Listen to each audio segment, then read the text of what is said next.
ট্রাম্পের আপত্তিকর পোস্ট ইরানের সংকটকে নতুন উচ্চতায় নিয়ে গেছে। 5ই এপ্রিল 2026 ডোনাল্ড ট্রাম্প তার ট্রুথ সোশ্যাল অ্যাকাউন্ট থেকে ইরানের বিরুদ্ধে এক অশ্লীল ও উত্তেজনাপূর্ণ পোস্ট করে নতুন কূটনীতির ঝড় তুলেছেন। হরমুজ প্রণালীতে ইরানের নৌ অবরোধের জের ধরে ট্রাম্প সরাসরি হুমকি দিয়ে লেখেন, মঙ্গলবার ইরানের জন্য পাওয়ার প্ল্যান্ট ও ব্রিজ ডে হবে, ফাকিং স্টেট খুলে ফেলো, পাগল বাস্টার্ড, না হলে জাহান্নাম দেখবে।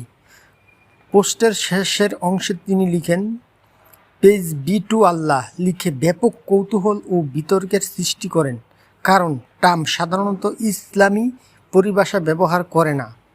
পটভূমি: গত 28শে ফেব্রুয়ারি যুক্তরাষ্ট্র ও ইসরায়েল ইরানের বিরুদ্ধে যুদ্ধ শুরু করলে জবাবে তেহরান হরমুজ প্রণালী অবরোধ করে। এই প্রণালী দিয়ে বিশ্বের তেল সরবরাহের এক বড় অংশ যায়।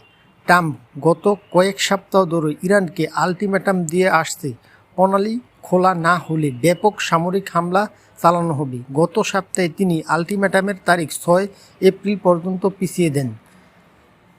সর্বশেষ সামরিক পদক্ষেপ: ইতিমধ্যে যুক্তরাষ্ট্র ও ইসরায়েল ইরানের সামরিক লক্ষ্যবস্তুর বাইরে সিভিল কাঠামোতেও হামলা শুরু করেছে। বৃহস্পতিবার যুক্তরাষ্ট্র তেহরানের কাছে একটি গুরুত্বপূর্ণ সড়ক সেতু বোমা মারে। এ ধরনের কর্মকাণ্ড ইরানের সরকারি ও বিরোধী উভয় পক্ষেই ক্ষোভ সৃষ্টি করেছে এবং আন্তর্জাতিক মহলে যুদ্ধাপরাধের অভিযোগ এনেছে।